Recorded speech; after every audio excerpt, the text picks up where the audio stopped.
Good evening, this is the Countercurrent show. It is the 29th of January 2019.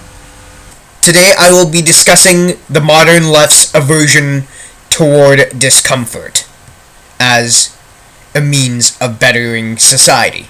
Now, what do I mean by this? I mean that the left is dogmatically against discomfort in its various shapes and forms, and its ultimate objective in this modern era is to eliminate all discomfort. This in fact serves as a great explanation as to why the modern left has turned the personal into the political. Think about it. Does one not remember a time, in fact quite recently, when we were trying to get away from personal politics? You had left-wing politicians saying the state has no business in the private affairs of people and also has no business in the bedrooms of the people. But now we've gotten to the point where many politicians are trying to turn the personal into the political. This is actually very telling of the way the modern left operates. Heck, it's gotten so personal to the point when they're talking about sexual transitioning or talking about gender pronouns, how people are referred to. That's how personal it has become. These discussions, frankly, do not belong in the political sphere. The government has no role in determining sexuality or mandating specific sexual behaviors, except insofar as to generally disincentivize collective payment of said negative consequences of some of these sexual activities. In general, sexual promiscuity. The government should not subsidize the costs that come with it. Indeed, sexual promiscuity early on in life, whether you're a female or male, essentially plays a large role in determining whether or not that male or female will get married, have children, and have a happy marriage, then onward. And in a culture, in a civilization with a declining birth rate, where the left's solution to that depopulation as a result of the legalization of abortion is mass immigration. While some might say that the legality of abortion has little or no correlation, or in fact a negative correlation, to the lower rates of birth, one has to think, contemplate, about what the implications are of having the so-called freedom to terminate a pregnancy. Moreover, when society chooses to subsidize these sorts of activities, it will get more of them, because the normalization of deviant behaviors ensures that people do not get condemned socially for practicing them. And I see what the left is trying to do with this. Essentially, what the left is saying is that there is not only political tyranny, but there is also social tyranny. Social in that they think in their minds no one else has the right to judge them for what they do, for what they smoke, who they're with, and all of that. The problem is, they're using their political power in order to stifle socially constructed norms. But as humans are social creatures, social constructs are biological constructs. Humans of the left do not exist in a reality separate from the rest of us so-called barbaric right-wingers, or people who are politically unaffiliated or not woke enough in their eyes. So whenever the left likes to argue that gender is a social construct, supposing it is true, it still does not invalidate criticisms of a million possible genders, because the social is biological. And when you try to dismantle social authority, what you are doing is you are controlling people, and that is called politics, gang. When you control the behavior of others, how is that not political behavior? So, in essence, the political is the social, yet at the same time, we draw distinctions between different types of social behavior, different types of political behavior, so as to address social problems and political problems properly, using the proper authorities to do so. What the left has done is blur the lines between the government and, say for example, a parent or a village elder, or a wise man. But the state can do no such thing. The state is a faceless mass of self-interested people. This is just a fact. Speak to a civil servant, ask them why they really work there, in the government, in any sort of government occupation, and many of them will tell you for the government benefits. Others, of course, might just tell you that they're doing it for the public service, but we all kind of know the truth here, folks. people don't do things for the sake of doing them. Some people indeed have various passions that are aligned with the work they do. So it is an error to think that the public and private sector are any different whatsoever when it comes to solely existing for the sake of fulfilling their own self-interests. However, the critical difference between the private sector and the public sector, and in Canada, this is for sure true. Not sure about other jurisdictions around the world, but in Canada this is true. Crown corporations in Canada have an allotted budget every year. And if they do not use up that budget, especially currently under our Trudeau administration, they get less money in their budget the following year. So they're encouraged to spend as much money as possible. The private sector would never operate like this. A business owner cannot even dream of something like this unless they are being subsidized by the federal government or some other governmental arm or NGO with a lot of money to waste. But to bring this back full circle, the government has little to no interest other than political posturing and ideological fulfillment to listen to the likes of the radical left. They'll never solve the problem because the radical left does not solve problems, they make demands. That is the way they've always operated. Ultimately, at the end of the day, this here is the ugly underbelly of the left that you have to contend with if you are a serious political person. The left ultimately wants to become the leaders of our society, both political and social. They want to write the social norms. They want to supposedly make everyone equal. They want the majority, the dominant culture, to be subverted, to be pissed on, and frankly, to be gradually phased out.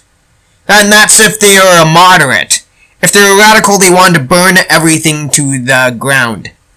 To the leftist, capitalism represents work. Capital represents privilege. Capitalism represents the advantages in life that they may not have ever had. But frankly, what capitalism has heads and shoulders above the other economic systems and many political ideologies, because an economic system is inherently political, no matter which way you slice it, is that it is one of the few political systems to mandate that in order to get things done, one has to work for it. I understand that in the Marxist utopia, everyone wants to be a farmer or a soldier or a political leader, but Marxism, frankly, is just an easy way out for those less talented or less ambitious, frankly weaker than the majority. And that ultimately is what they're trying to condemn to hell. Their own version of hell. A gulag, perhaps. A majority that has largely been successful. Canada's always had, but now more than ever since the reign of Stephen Harper began, and we came out of the recession, the strongest middle class in the world, that is the majority the communists claim to represent. To want to represent, rather. But they never will, and they never could, because there is no workers' struggle anymore here, folks. The days of the working class representing Marxist ideals and vice versa are gone. The working class want their own home. They want their own private property. They want their own automobiles. They want ownership over their own means of production. Folks, don't you see, in this great age of information and technological revolutions that are happening at a rapid pace, the solution for workers is to get better trained, to get smarter, to get brighter. Not everyone can keep up with that, I acknowledge. Still something must be done with them, to help them along this transition, or to occupy them with another occupation.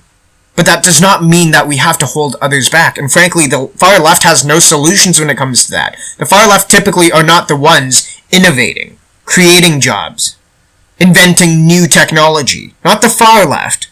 Maybe you'll get a few social democrats here and there, but the social democrats of old, even, are quite different from the social democrats of new.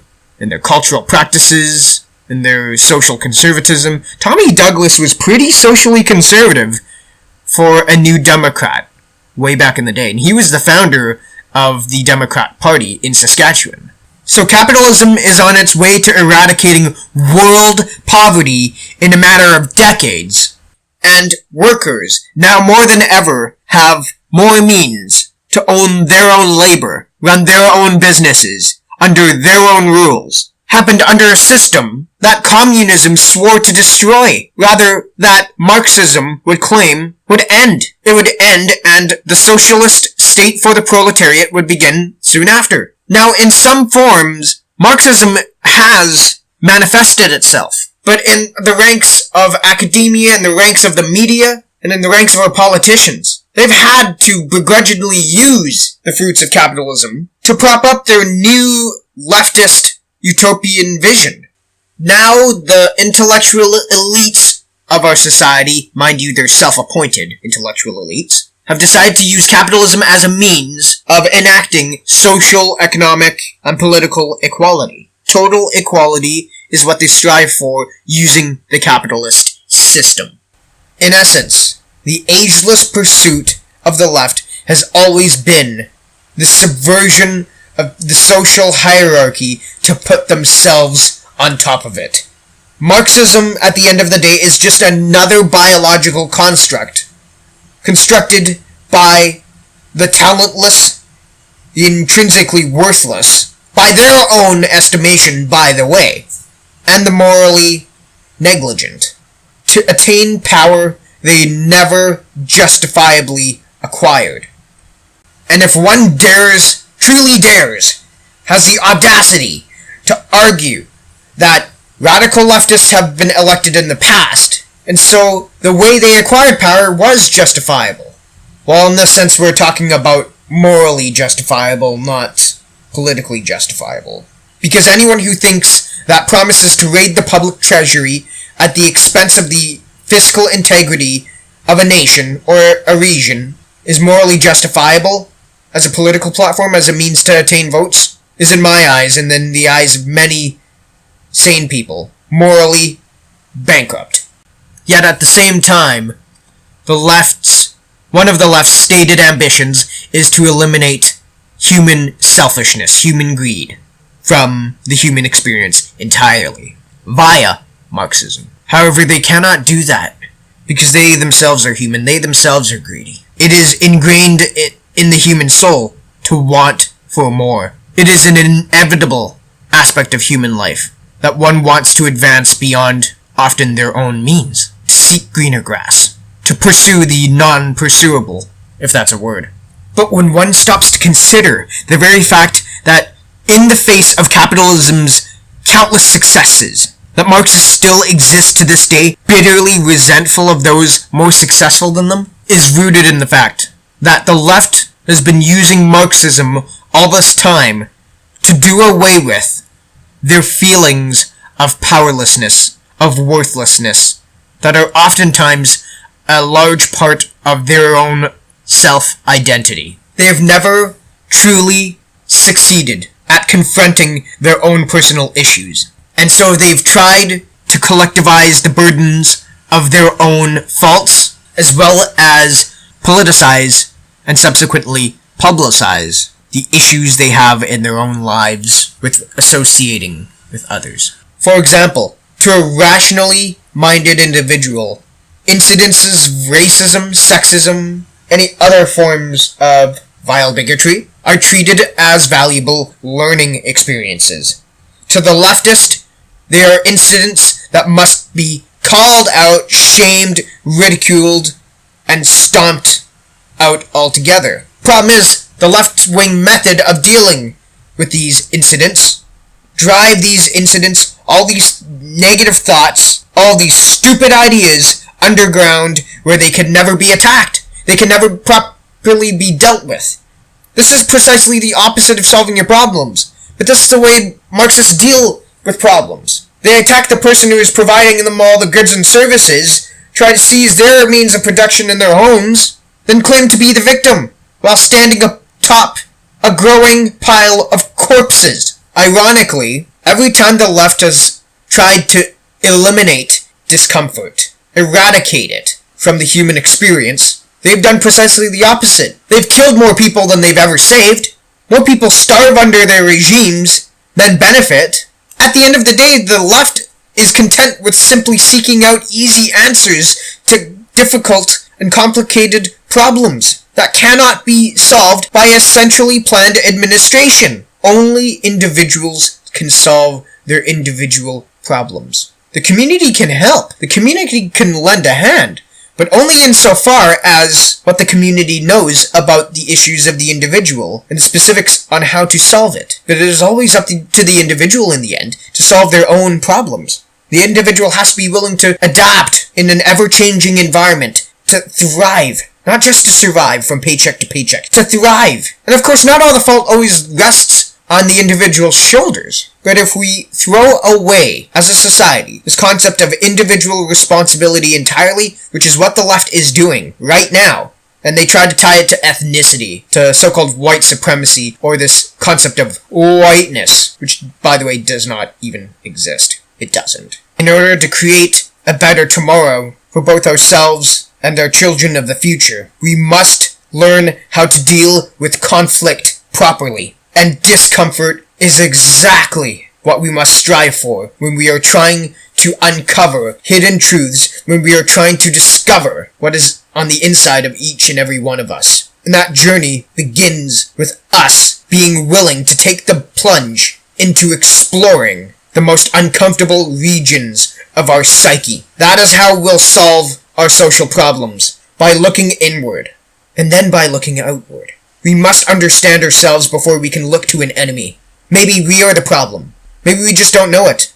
And frankly, even if we aren't the problems, oftentimes the solution to our personal problems lie within ourselves. We can claim victimhood status all day and all night long, every day. We can say that we're wronged. But oftentimes, the role of de-escalation in a conflict is on the shoulders of an individual who is the victim. This is not victim to blaming. Not at all. But one has to think more in a problem-solving manner, as opposed to a blame-assigning mindset. Blame is easy to pass around, but solving problems is not. And that's what the fundamental flaw of the left is. They know how to assign blame very well, but they can seldom solve their own grievances. And that's why they feel the need to eliminate discomfort and collectivize guilt. This is why successful people must aspire to go beyond their comfort zone. It sounds very cliche, but in these crazy times we live in, it has to be said.